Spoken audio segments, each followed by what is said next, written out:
Alhamdulillah Rabbil Alamin. Salatu wassalamu ala Rasulil Amin wa ala alihi wa sahbihi ajma'in. Subhanaka la ilma lana illa ma 'allamtana innaka antal alimul hakim.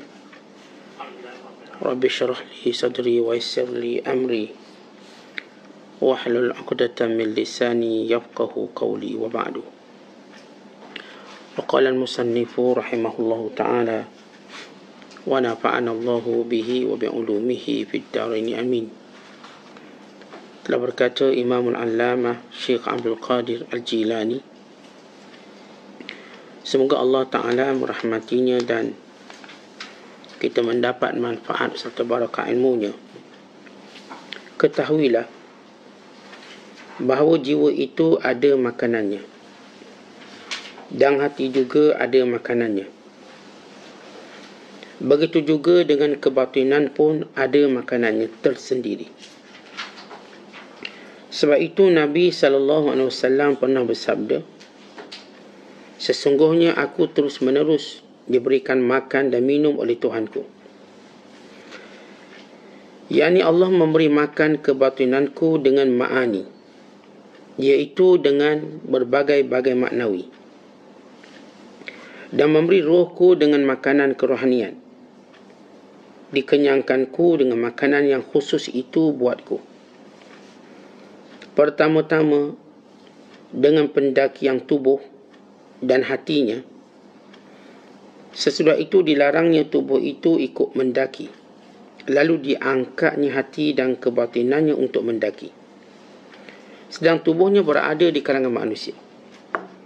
Demikian pula dengan siapa yang mewarisi perjalanan Nabi SAW dengan hakikat yang sebenarnya yang terkumpul padanya di antara ilmu, amal, ikhlas dan pengajaran kepada makhluk. Wahai kaum, makan dari sisa-sisa makanan orang-orang yang khawas ini, dan minum apa yang ditinggalkan mereka dalam piring-piring mereka. Wahai orang yang mendakwa diri ada ilmu, tidak guna ilmumu jika tidak diamalkan, dan tidak guna amalmu jika tidak diikhlaskan.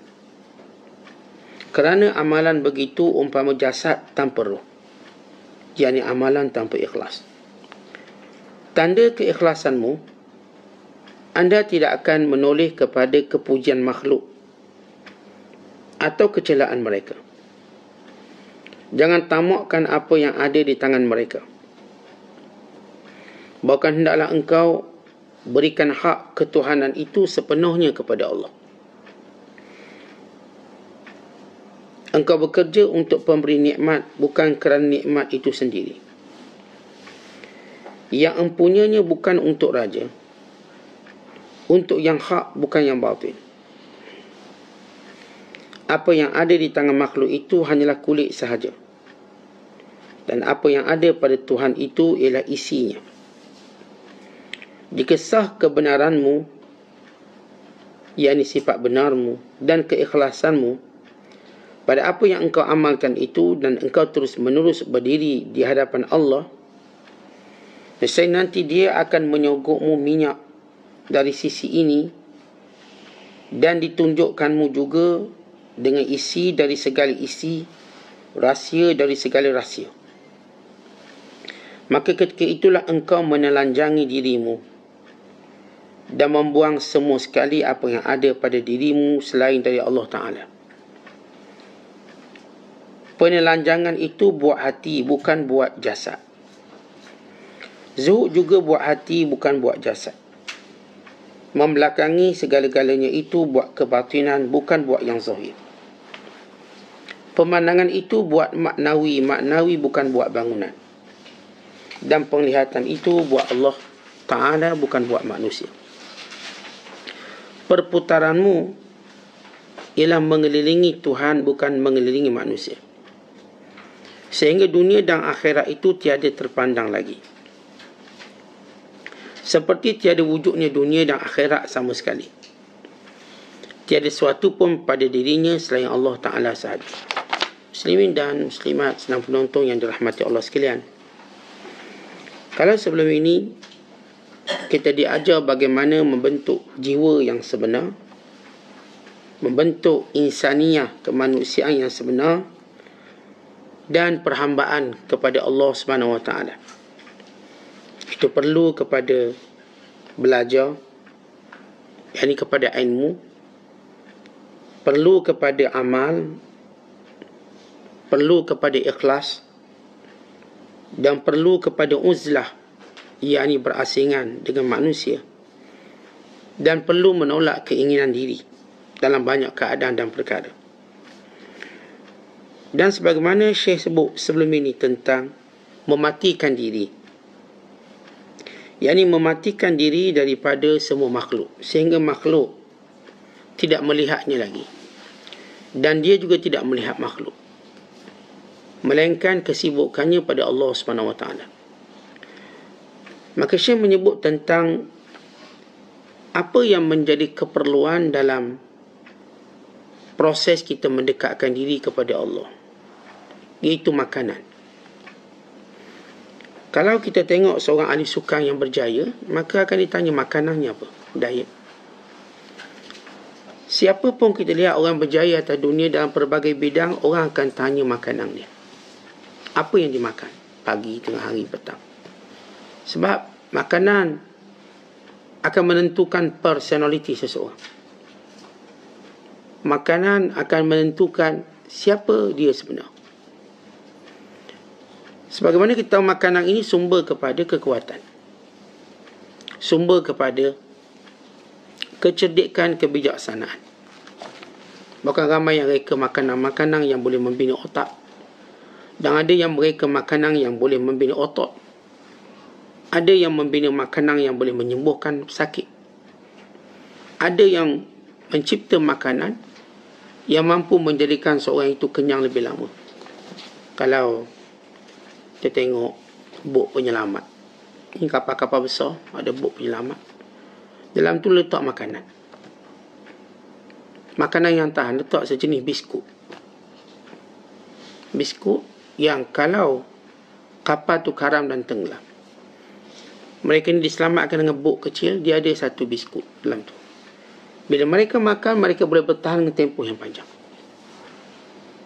Sebab bila mereka hanyut di lautan, tak tahu berapa hari, mungkin 3 minggu, mungkin bulan. Takkanlah nak letak biryani dalam tu, mungkin basi, tak sesuai.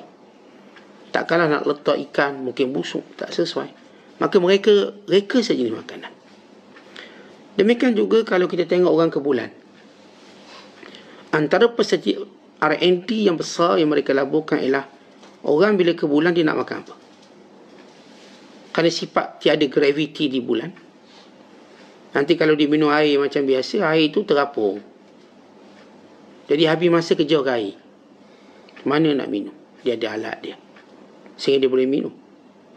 Artinya kita melihat, dan semua keadaan manusia makanannya akan berbeza. Kita pun pada musim-musim, makanan hari raya mesti beza dengan bukan hari raya. Sehingga kalau kita lihat makanan ni, kita kata ini makanan hari raya. Makanan bulan puasa lain pada bulan biasa. Kita pergi pasar malam, pasar malam bulan Ramadan lain. Kita pun nama bazar Ramadan, sebab makanan dia lain daripada pasar malam biasa. Jadi setiap kita melihat dalam peringkat-peringkat kehidupan kita, makanannya mesti berbeza. Baby baru lahir, maka dia tak mungkin makan nasi minyak, nasi dagang. Maka makanannya susu, sehinggalah dia tumbuh gigi. Pun begitu, makanan yang sesuai dengan gigi susunya, gigi sementaranya. Ini makanan baby. Bila remaja ni makanan remaja. Sampai bila dia tua, ni pula makanan orang tua. Ini makanan orang sihat, ni makanan orang sakit. Contoh pergi hospital, masuk ward, maka hospital pun siapkan makanan yang sesuai. Kita naik kapal terbang, maka mereka ada bahagian khas untuk siapkan makanan. Mereka mesti elak makanan bertulang atau makanan yang bersifat mengupas, yang boleh membuang masa ataupun membahayakan penumpang.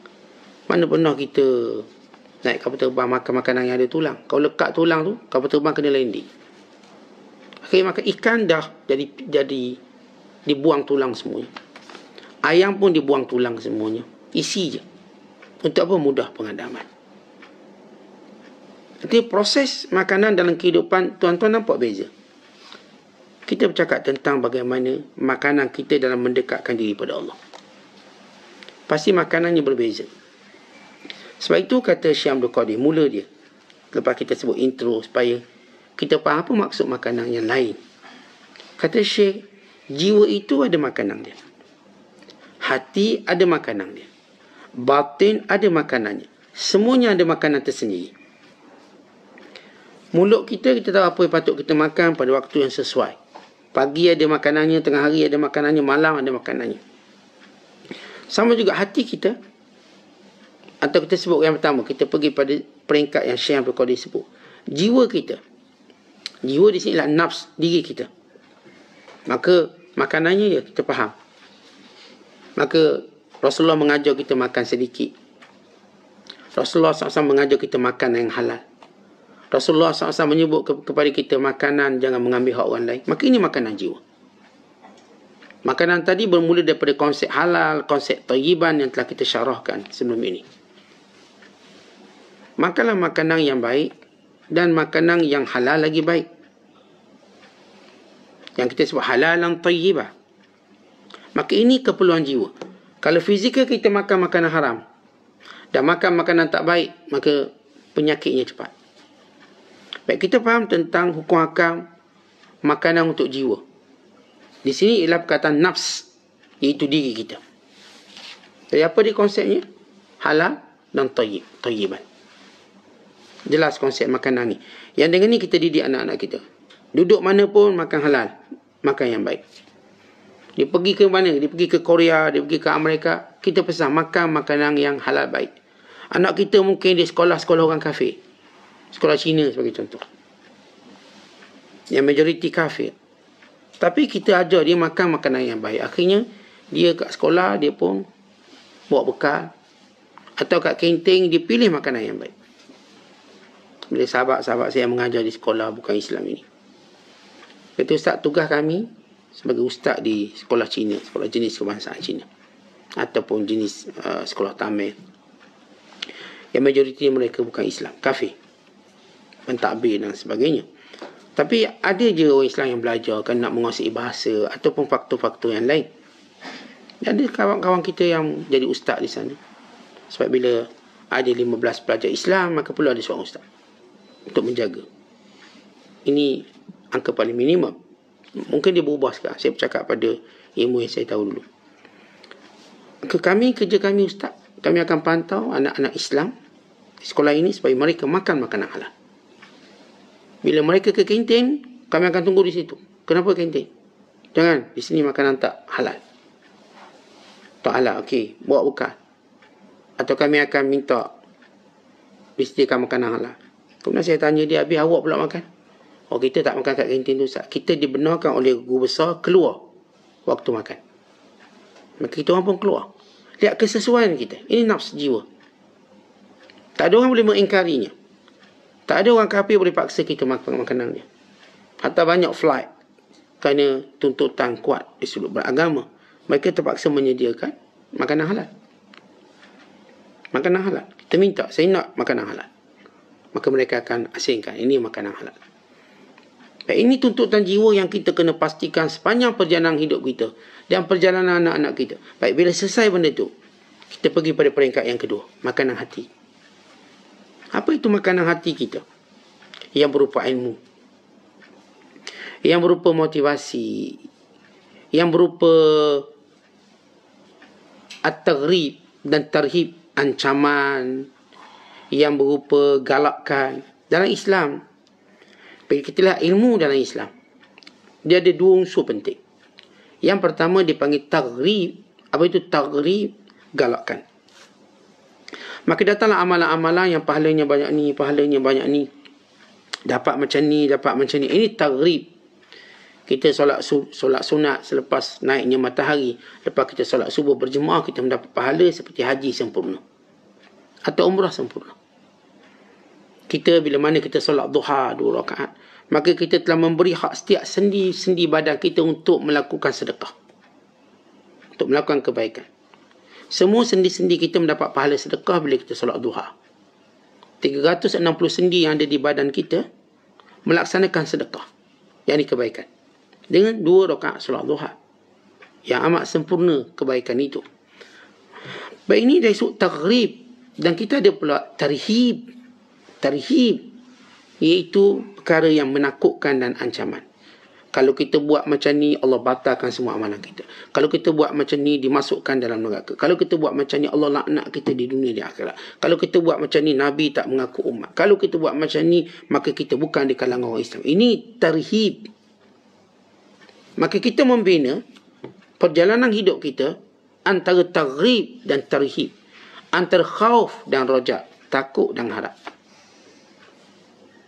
Maka ini sistem pembelajaran yang sempurna. Sebab itu kita ada awamir perintah dan kita ada larangan.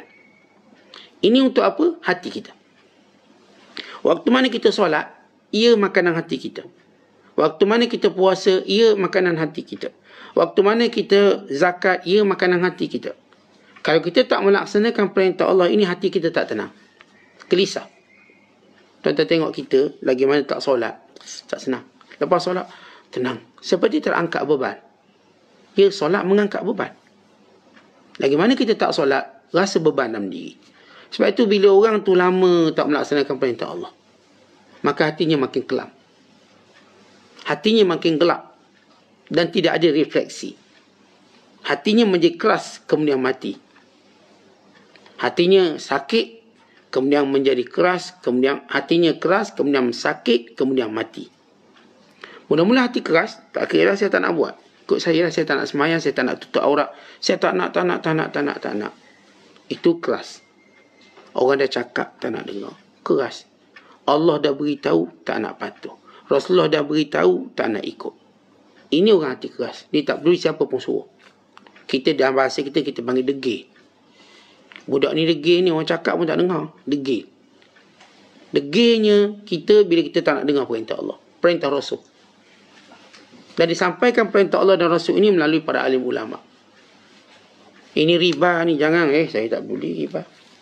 Saya pun dapat duit banyak, saya sedekah apa. Ini haram tak boleh buat. Tak apa, kubur asing-asing. Saya pun nanti mati, saya dah siap dah mandi jenazah sendiri.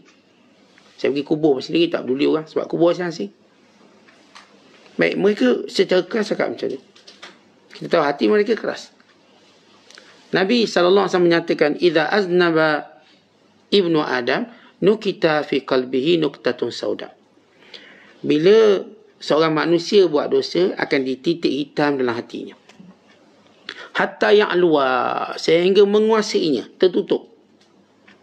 Dan ini yang disebut oleh Allah, kata Rasulullah, "Kalla bal rana ala qulubihim ma kanu yaksibun." Jangan macam tu. Nanti akan ada ran dalam hati kamu disebabkan perbuatan kamu.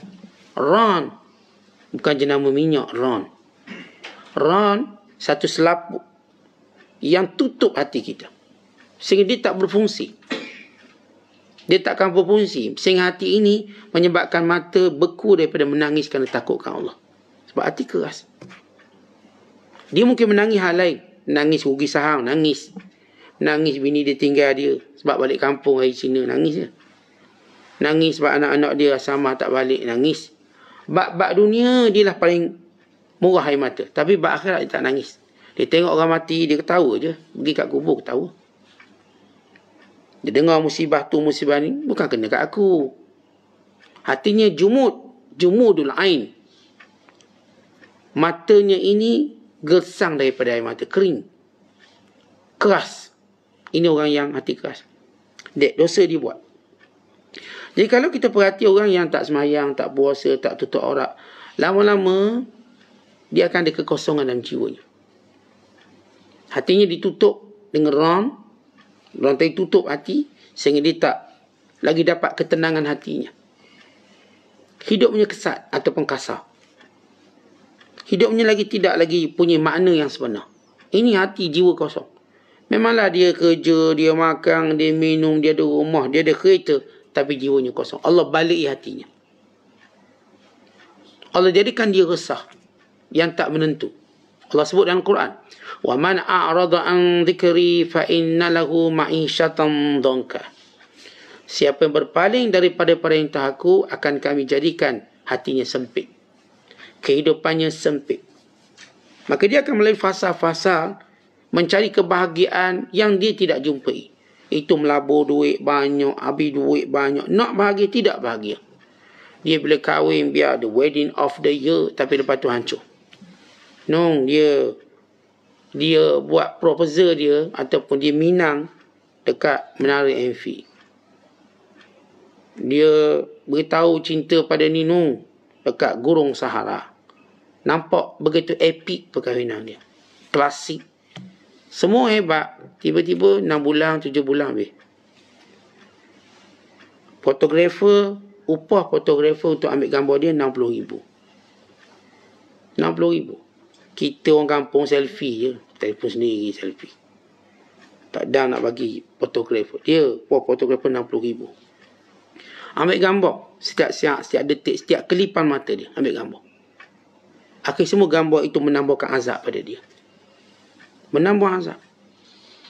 Ada hamba Allah dia bila tatap balik gambar yang punca je. Rosak rumah tangga dia pun mula gunting dengan gambar ni. Gunting. Buang separuh. Ni dulu dia, kalau sekarang dia ada akaun IG dan sebagainya, dia delete semua. Delete. Jadi satu kerja pula dia. Dia delete kebahagiaan palsu dia.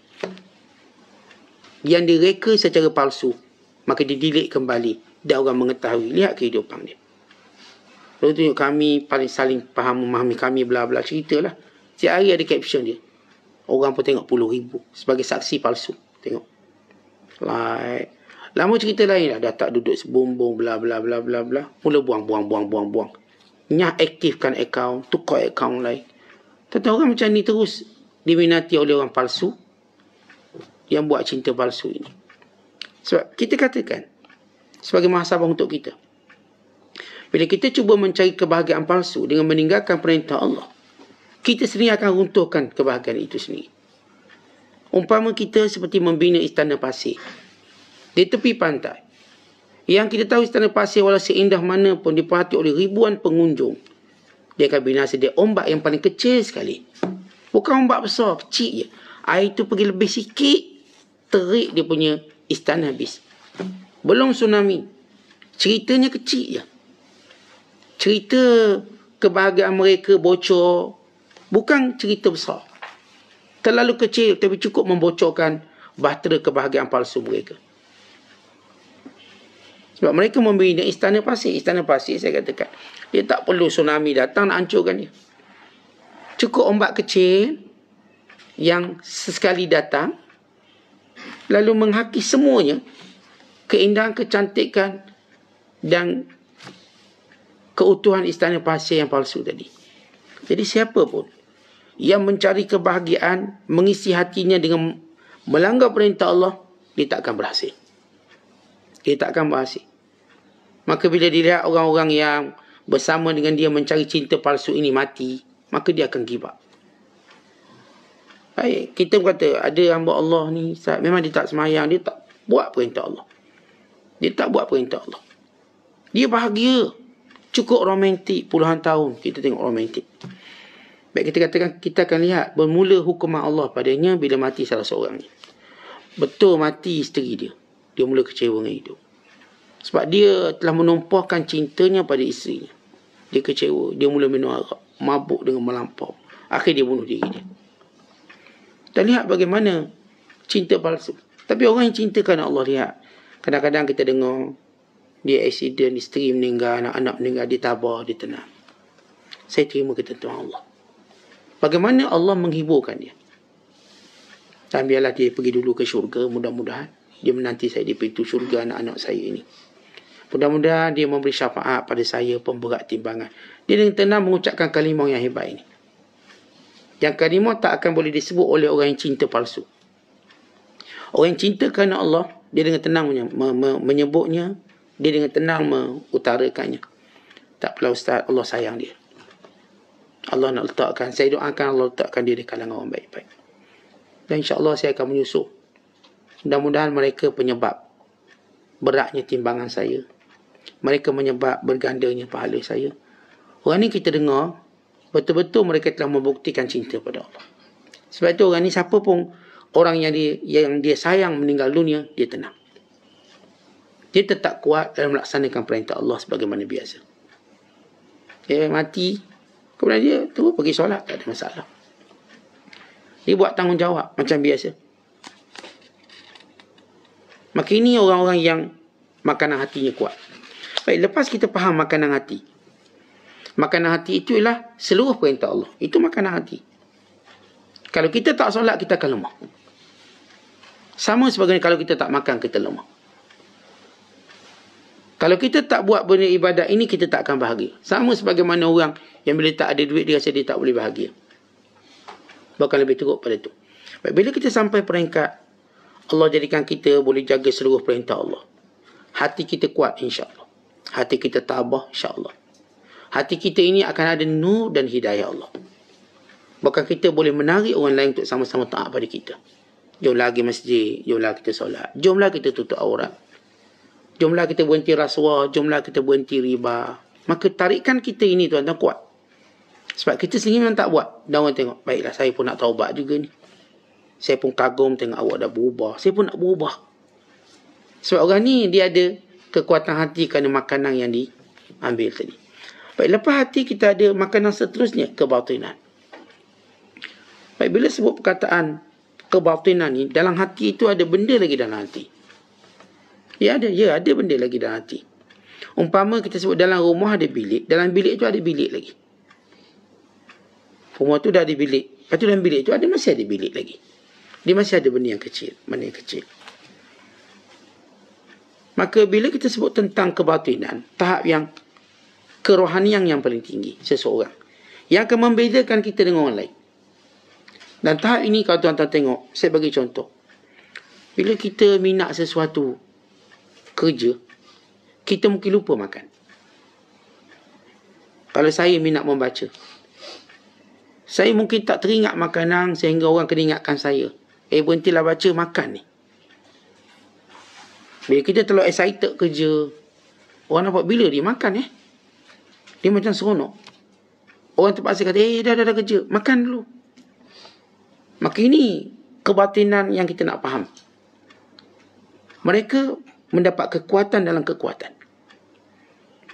Dan sebagai contoh gini, ada seorang isteri mengadu.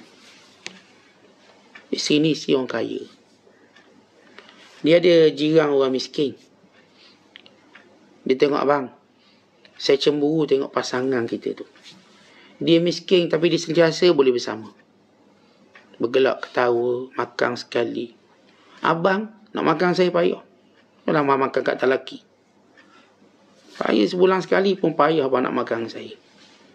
Maka dia pun bezakan dengan pasangan sebelah rumah tu, yang boleh makan sekali, sentiasa berjalan sekali. Ni orang miskin, tapi dia romantik dengan bini dia. Si suami ni, dia orang sibuk sikit, orang meniaga. Jadi jarang-jarang dia boleh makan isteri dia, jarang-jarang boleh makan anak dia. Lalu si isteri setiap hari mengeluh dengan suami dia. Bang, abang tak tengok ke jiran sebelah? Kan ramai bini dia suka bandingkan dengan jiran sebelah. Suami nak marah, tak apalah, kau pergi je kat jiran sebelah tu, senang cerita. Dia suka banding. Walaupun sebenarnya isteri jangan banding-bandingkan suami orang lain dengan suami kita. Kerana ia berbeza. Tak boleh banding-banding, tak baik. Cakap banding-banding ni tak boleh selesai masalah. Kita suami pun sama. 4 kali 5 sama. Kita pun juga tak boleh bandingkan isteri kita dengan isteri orang lain. Bang, kita kata, awak tengok isteri orang lain. Tengok isteri orang lain. Isteri kita pun marah, awak ambil lah isteri orang lain tu. Jadi tak boleh selesai masalah. Jadi si isteri ni tu ngomel lah. Abang tengok orang sebelah. Lalu suami dia kata gini, abang ni kan orang yang sibuk. Dia tu tak sibuk. Memanglah dia boleh dengan bini dia selalu. Cuba dia sibuk macam abang. Tak adalah abang, ini perangai abang lah. Suami dia diam. Satu hari suami dia panggil suami orang miskin tu. Temak sini kau. Kau nak duit tak? Orang miskin ni, sebab dia orang miskin, dia pun tak ada pangsikat apa-apa. Suka dia nak kerja. Dia kata nak lah duit. Aku bagi kau duit. Kau berniaga. Maka orang kaya bagi sejumlah wang yang banyak. Maka orang miskin ni boleh dapat duit. Dia mula fikir nak buat syarikat. Dia mula sibuk. Dia pergi kat SKM ni, pergi dekat security, bahagian daftar syarikat dia pergi. Semua pergi. Dia mula sibuk. Mula tak makan tengah hari dengan bini. Mula tak makan malam dengan bini. Mula balik lewat malam. Sibuk ni. Create business, cari pekerja, bla bla. Pergi kat custom, pergi kat immigration, pergi ke Indong cari pekerja. Lalu si isteri kaya mula tengok, sekarang ni orang miskin tu dah tak makan sekali. Tak keluar sekali. Kadang-kadang bini dia seorang. Dia pun tanya kenapa. Si suami pun jawab, kau tengok. Dulu sebab dia tak ada benda yang dia suka, memang bini dia je lah. Tapi bila dia ada kesibukan, dia pun macam aku. Dia tak akan pedulikan. Kesibukan. Dan kita buat cerita ni untuk apa? Bila seorang mula sibuk dengan Allah, maka kita akan kelihatan bagaimana hidup dia berbeza. Dia sibuk dengan Allah. Datang je solat 5 waktu, masjid. Waktu kuliah, duduk depan kuliah. Dia mula sibuk. Sehingga dia mula menjarakkan hubungannya dengan orang. Khususnya orang-orang yang tak ada kaitan dengan cara dia hidup. Maka kawan dia ialah kawan yang bersama dengan dia dalam cara hidup ini. Orang-orang yang cari ketakwaan, maka itulah kawan dia sekarang. Dia tak ada kawan online. Tak ada. Kawan-kawan lain tak akan jumpa dia. Yang akan jumpa dia kawan-kawan yang sama dalam perjalanan hidup ini. Kita tuan-tuan bila sibuk dan bertakwa pada Allah, kita akan jumpa kawan-kawan yang sama yang sibuk bertakwa pada Allah. Orang ni je yang akan ada masa dengan kita dan kita ada masa dengan dia. Orang yang tak ikut jalan ni, kita tak akan ada masa dengan dia. Kita akan sibuk. Sebab tu orang-orang yang sama ni dia tak perlu appointment apa-apa. Dia boleh jumpa. Orang lain susah nak appointment 2 bulan, dia tangguh 2 bulan. Sebab dia tak satu jalan. Bila mana kita satu jalan dengan seseorang, kita tak perlu pada appointment, kita tak perlu kepada temu janji, kerana kita akan sentiasa bertemu tanpa kita janji. Sebab perjalanan hidup kita akan menemukan mereka dan mereka menemukan kita. Sebab itu para wali mereka tak perlu temu janji untuk jumpa wali. Perjalanan hidup mereka sama. Para fasik dia tak perlu buat temu janji untuk jumpa orang fasik kerana perjalanan hidup mereka sama. Sama-sama fasik. Kerana itu dalam kita membina perjalanan kebatinan, kerohanian kita, kita akan jumpa orang yang sama dengan kita. Dan mereka lah akan saling kuat menguatkan satu sama lain. Kalau tuan-tuan banker, tuan-tuan jumpa banker. Tuan-tuan cikgu, tuan-tuan jumpa cikgu. Tuan-tuan doktor, jumpa doktor. Kalau tuan-tuan engineer, jumpa engineer. Kalau tuan-tuan tukang kutip sampah, jumpa tukang kutip sampah. Kalau tuan-tuan nelayan, jumpa orang nelayan semua. Maka kalau kita mencari jalan kebatinan, kita jumpa orang yang sama kita. Baik, kebatinan tu apa? Satu nilai yang sebenar sehingga melalaikan kita daripada hal duniawi untuk kita ingat kepada ukhrawi. Macam saya contohkan orang miskin tadi. Dia tak lalai. Dia boleh dengan isterinya kerana belum ada benda yang disukai. Bila ada yang disukai, dia akan meninggalkannya. Bukan meninggalkan dengan maksud cerai, bukan. Bagaimana masa ni tadi? Nabi SAW, waktu dia tidur dengan Aisyah, dia kata, Aisyah, apakah engkau izinkan aku untuk bangun melakukan solat? Lalu kata Aisyah radhiyallahu ta'ala, ya Rasulullah, saya suka apa yang tuan suka. Saya suka apa yang abang suka. Lalu Rasulullah tu qiyam sampailah ke subuh. Ada tak hak isteri untuk dia? Ya. Tapi lah dia meminta keizinan untuk saya qiyam. Dan isterinya memahaminya. Maka dia qiyam sepanjang malam. Maka itu cara kehidupan Nabi SAW. Ada sesuatu yang mula dilupakan walau penting, kerana ada yang lebih penting daripada itu, Allah. Dia akan lupa makan dan minum kerana Allah. Kerana itu keluar satu hadis. Untuk kita bahaskan hadis ini. Bila Rasulullah berkata, Inni adhallu inda Rabbi fayut'imuni wa yasqini. Aku senantiasa berada di sisi Allah yang memberi aku makan dan minum. Baik, kita nak tengok latar belakang hadis ini supaya kita faham apa yang nak disampaikan oleh Syekh Abdul Qadir. Ceritanya gini tuan-tuan sekalian. Bila Nabi SAW pada bulan Ramadan, Nabi wisal. Wisal maknanya sambung puasa. Bila sampai maghrib, Nabi tak buka. Nabi teruskan berpuasa. Sehingga 2 hari baru Nabi buka sekali. Kadang-kadang 3 hari sampai barulah Nabi berbuka. Maknanya Rasulullah puasa Ramadan, Nabi buat wisal. Nabi berbuka hari ketiga. Maka sebahagian sahabat nak ikut. Walaupun Rasulullah dah sebut, Nabi menyatakan, "Mazalan nasu bi khairin ma ajal fitr." Seseorang itu mendapat kebaikan kalau dia menyegerakan berbuka puasa. Sehingga Rasulullah menyatakan tentang sunat memulakan berbuka puasa. Itu untuk umum orang beriman. Supaya dalam ibadat tidak ada masyakkah, kesusahan. Sunat berbuka awal. Untuk siapa orang beriman secara umum. Tetapi di sana ada orang khusus. Mereka tidak mahu berbuka lagi kerana mereka ingin menyambung puasa hingga ke malam. Mereka berpuasa siang dan malam. Ini disebut wisal. Wisal yakni memanjangkan puasa tadi. Mereka berbuka sehingga hari kedua, hari ketiga. Dan Nabi SAW pernah melakukan wisal. Tetapi Nabi tak suruh umat dia buat. Jangan buat. Sebab itu para ulama menyatakan seorang bila melambatkan buka puasa hukumnya makruh. Atau dipanggil khilaful aula. Khilaful aula maknanya sebaik-baiknya berbuka awal. Allahumma illa melainkan orang yang berniat untuk sambung puasa lagi. Ini tak termasuk. Baik Nabi SAW pun melakukan wisal. Nabi puasa Ramadan hari kedua, Nabi berbuka, kadang-kadang hari ketiga. Maka sahabat pun ikut.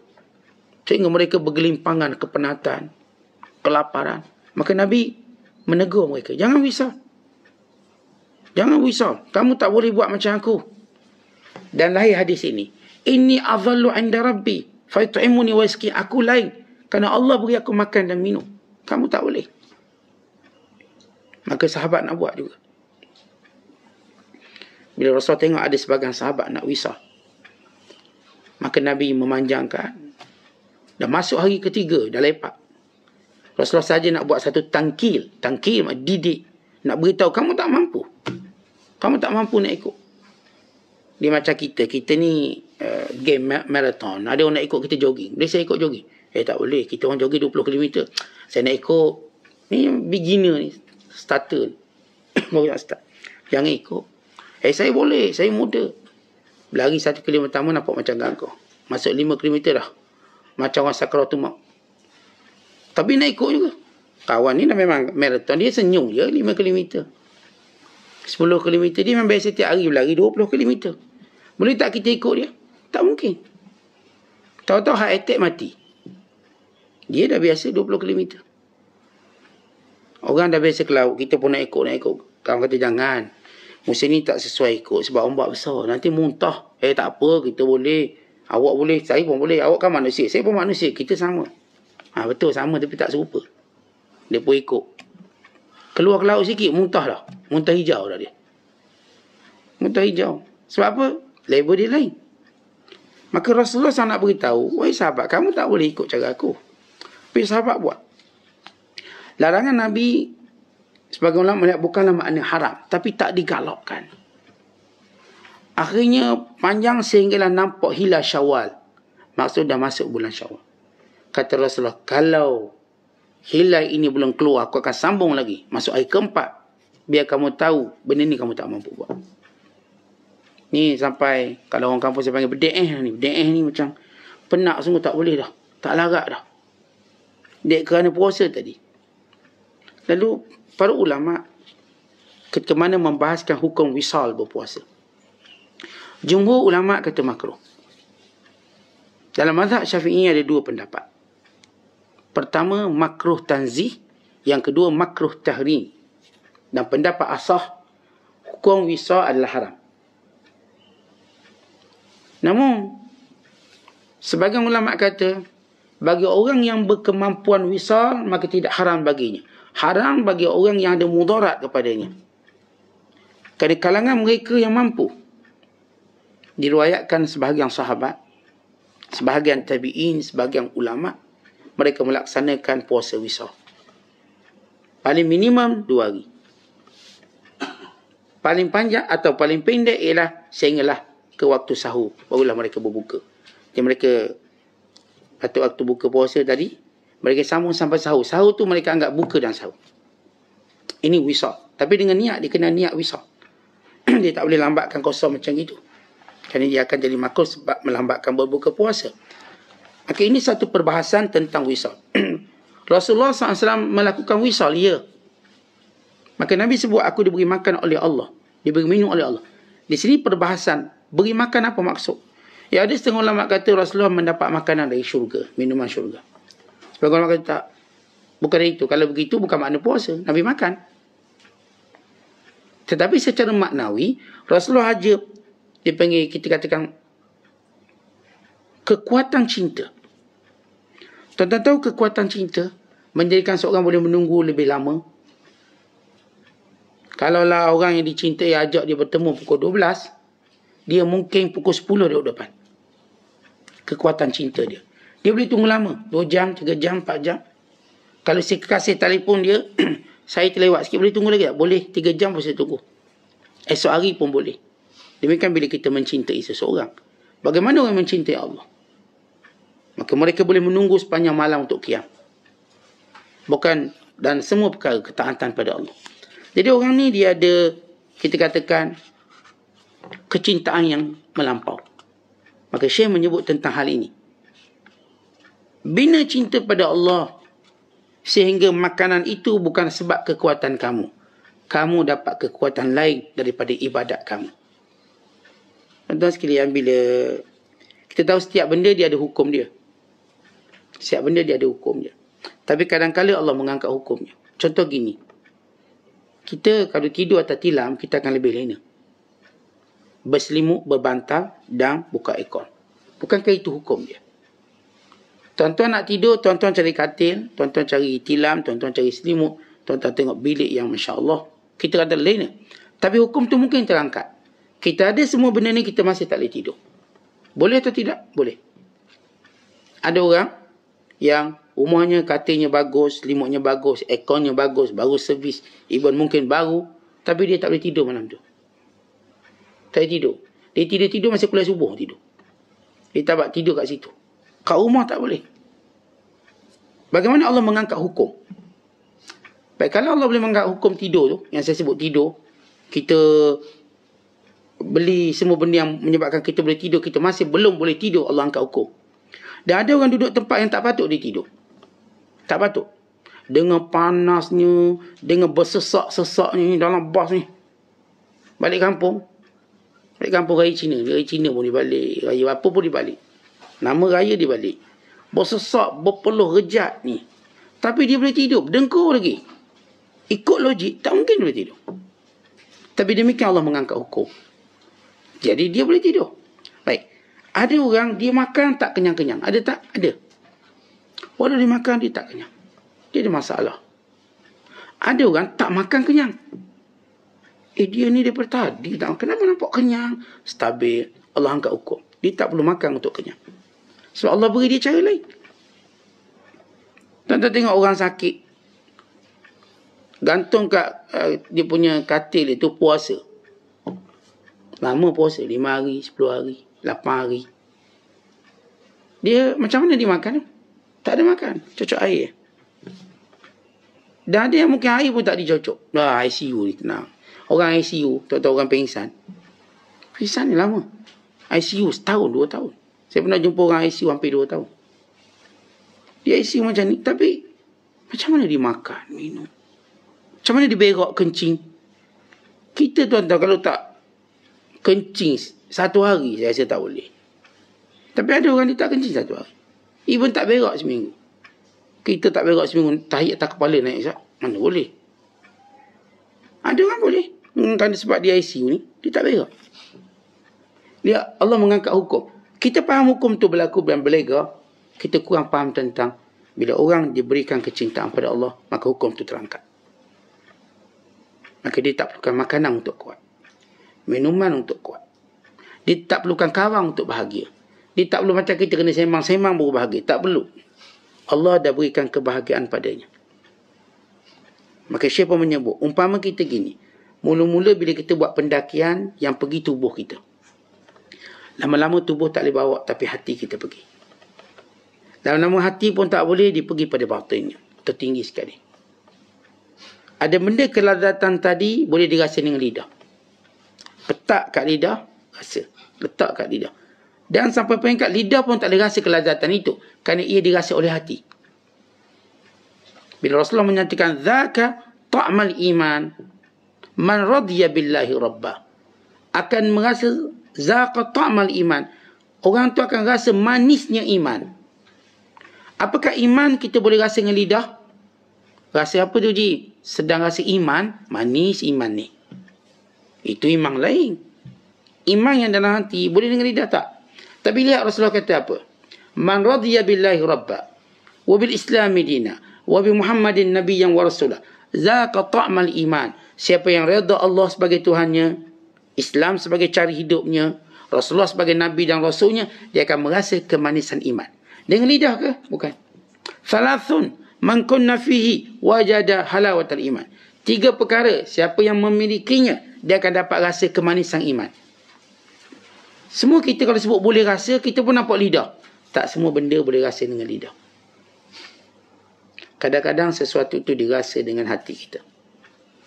Rasa manis sangat-sangat.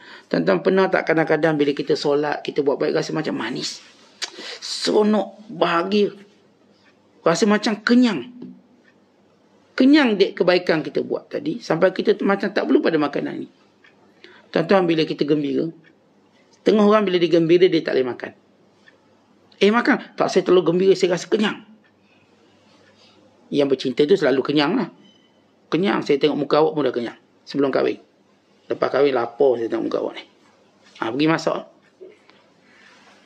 Tuan-tuan, bila kita lihat dalam panca indera dan deria, ia juga berubah-ubah. Ada waktu saya katakan memang lidah yang rasa manis, masam, pahit. Ada waktu bukan lidah. Bukan lidah yang rasa. Ada waktu hukumnya begini, tapi hukum tu boleh berubah. Pisau boleh memotong, dia boleh waktu dia tak boleh memotong. Api boleh membakar dan memudaratkan. Ada keadaan api, dia tidak memberi mudarat, dia memberi manfaat. Umpamanya kita bakar barbecue, manfaat.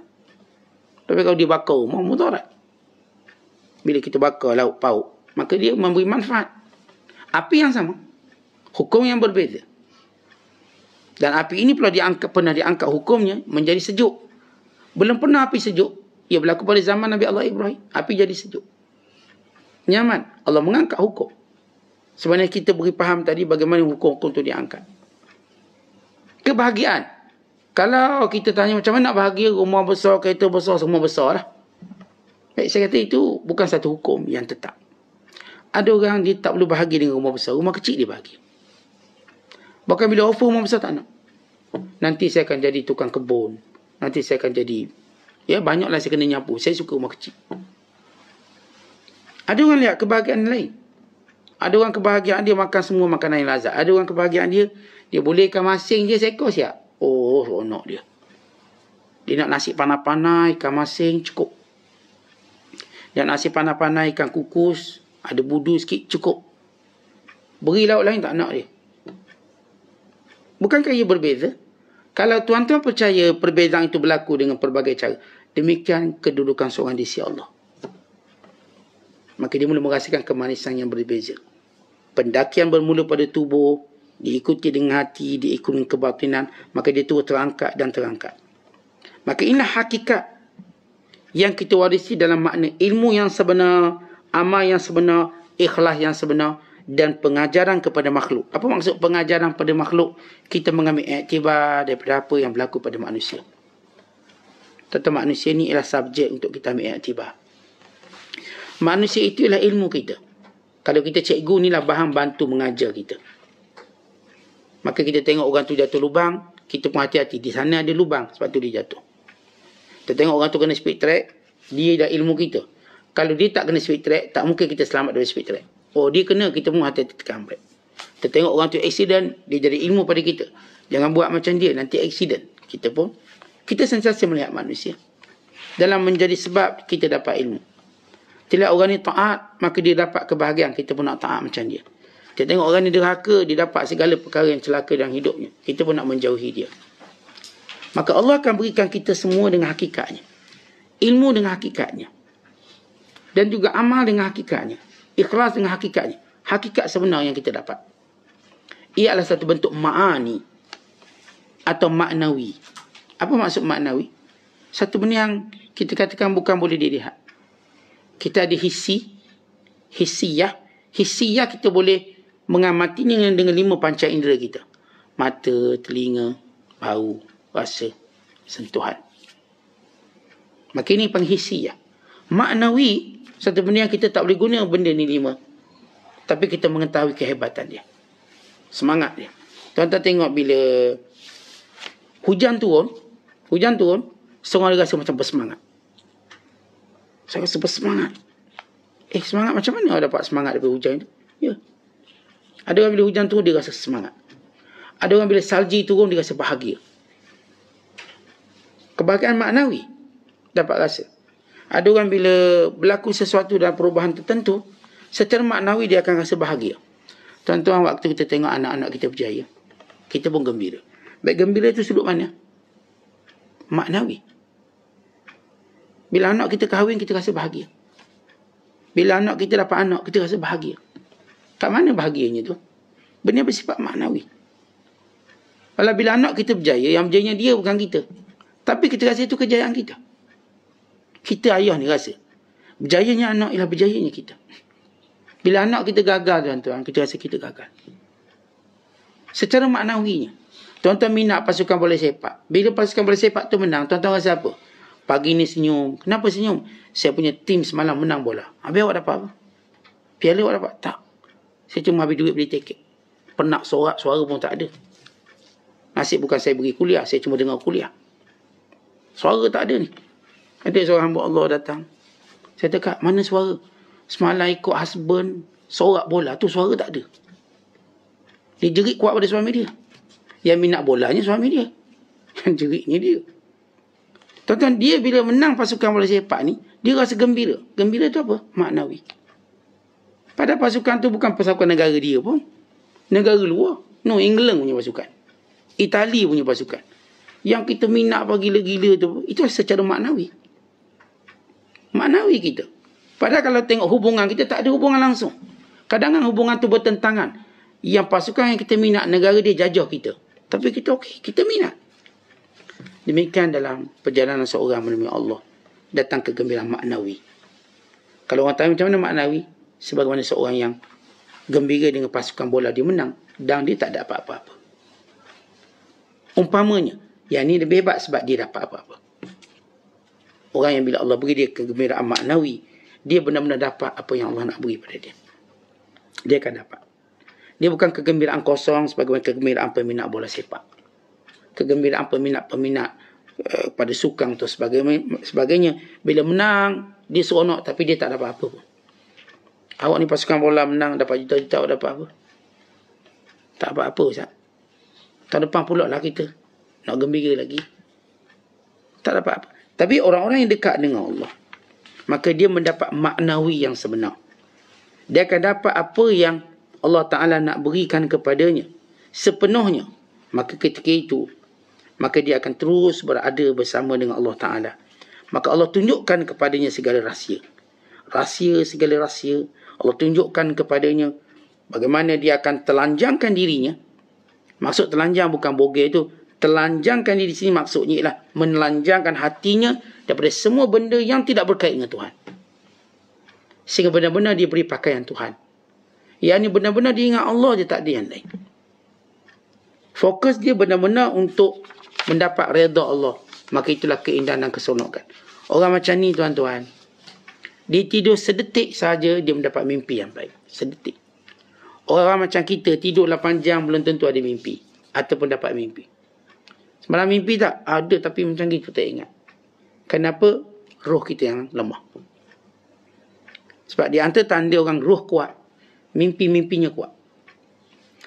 Dia tak akan tidur sia-sia selama 8 jam. Setiap tidurnya dia beri ilmu.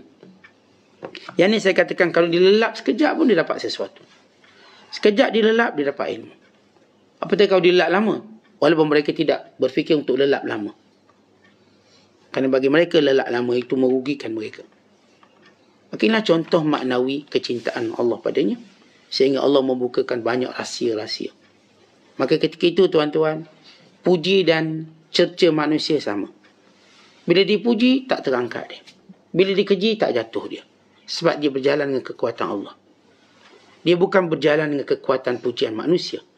Dia juga tidak akan jatuh dengan kehinaan manusia. berdiri, bangun, duduk, diam, semuanya dengan izin Allah SWT. Ini dia orang yang mendapat maknawi cinta kepada Allah. Wallahu a'lam bishawab. Assalamualaikum warahmatullahi wabarakatuh.